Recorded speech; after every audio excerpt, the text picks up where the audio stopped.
talking about China, their alliance with Putin, their alliance with Iran. Now the Saudis have chosen sides. They're now going with China and Russia and Iran. And you see the world disintegrating, and your President Joe is going over to visit castles in Ireland. Your thoughts? Right. We've lost Brazil. Brazil now is with China. That's in our own hemisphere. We used to have something called the Monroe Doctrine. Let me read you a list, Sean. Invasion of foreigners, severe economic troubles, division of the empire, empire stretched too thin, government corruption and political instability, loss of traditional values, weakening of the legions, the military. That is what combined to destroy the Roman Empire. The Roman Empire lasted 1,000 years. We're not even close to 1,000 years. Every one of those 7 or 8 issues is something we are confronting today. And Rome fell in 476 CE of its own weight. We have something going on in this country that we've never had before. We have a Marxist revolution that is destroying us from within while the enemy gathers abroad.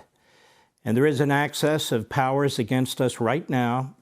It's China, Russia, Iran, and North Korea.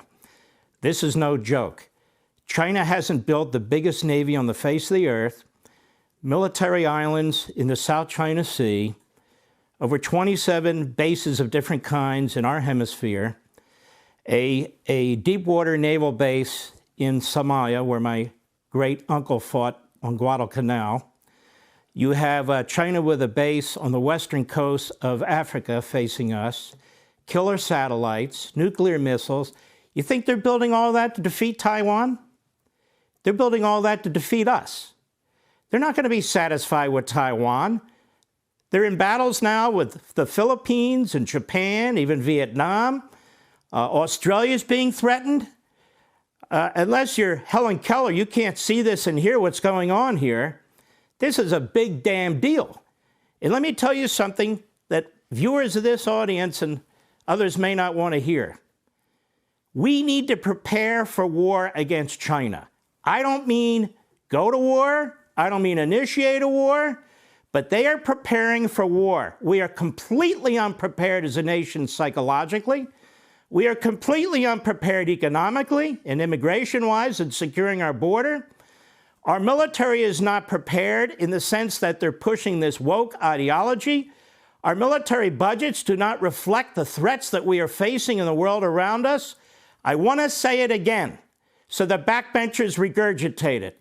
We must prepare for war against China, not because we want war, not because we're going to cause war, but because they want war. They've only communicated it 10,000 different ways, whether it's violating our airspace, navigable waters, threatening our ships, threatening our country, threatening our people. What else can they do short of attacking?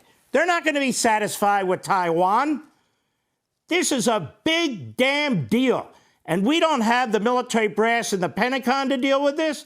The Secretary of Defense or Secretary of State.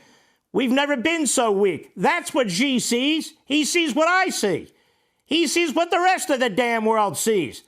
This is no joke. When you have the French, this guy, what is he, Vichy France? This guy stabs us in the back, Macron. Lafayette, remember Lafayette? He helped us during the Revolutionary War. He defied the monarchy. He joined Washington. He led the Battle of Brandywine. He got wounded. He was with us. The French helped us at the end of the war.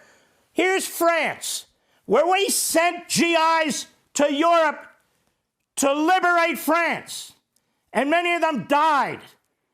And look what this bastard does to us, the president of France. He goes over to China at the height of tensions, stabs us in the back, says he will not support us. He's provoking the Chinese to act, talks about autonomy. You can stick your autonomy, France, as far as I'm concerned. Joe Biden gets elected, putatively anyway. He's Mr. Diplomacy, tells the world we're back. Mr. Globalist, Mr. Experience. Let me tell you something. He's dragging this country into depression. He's dragging this country into war, not because of what the isolationists say, but because of the opposite. We're not acting like a confident, strong country. And so people are disrespecting us. He keeps calling Xi. We don't know what he's telling him, but I can imagine what he's telling. What do they keep saying? We don't want conflict. We want competition. Stop calling Xi, because you're demonstrating to him how damn weak you are. We, the people, deserve a better leader than this and a better government than this. But this is what we put up with. It's absolutely unbelievable. That's it. I'm done.